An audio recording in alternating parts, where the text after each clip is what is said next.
Tata, Mahindra, Hyundai, Toyota, ये सब अब धीरे धीरे पूरी गाड़ियां इथेनॉल पर 100% फ्लेक्स इंजन पर आएगी। मुझे सूचित करते हुए खुशी हो रही है कि कल रात को 8:30 बजे मैंने फाइल पर साइन किया है, जो फाइल है कि 100% इथेनॉल अब कार में, स्कूटर में, कहीं भी ऑटोमोबाइल में यूज करने के स्टैंडर्ड्स के साथ उसके सर्कुलर को निकाल दिया है। मेरे पास जो इनोवा गाड़ी है वो चलते चलते 60% बिजली तैयार करती है, 100% इथेनॉल पर है, और पेट्रोल की एवरेज में तुलना करेंगे तो पेट्रोल का रेट 25 रुपये लीटर आता है। Import substitute, cost effective, pollution free और इंडिजिनस। ऐकलात का गडकरी साहेबांना? अगोदर त्यांनी E20 केलं, त्याच्यानंतर E85 केलं, त्यांचं पोट भरलं नाही, त्यामुळे त्यांनी E100 केलं आता डायरेक्टली।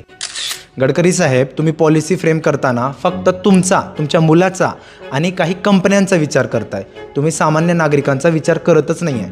तुम्ही जेव्हा E20 केलं होतं ना, त्यावेळेसच सामान्य नागरिकांच्या गाड्यांचं इंजिन खराब झालं होतं, त्यांचं मायलेज खराब झालं होतं, ॲव्हरेज खराब झालं होतं। आता तर तुम्ही डायरेक्ट E100ची गोष्ट करताय, तर इमॅजिन करू आपण काय अवस्था होईल आपल्या गाड्यांची।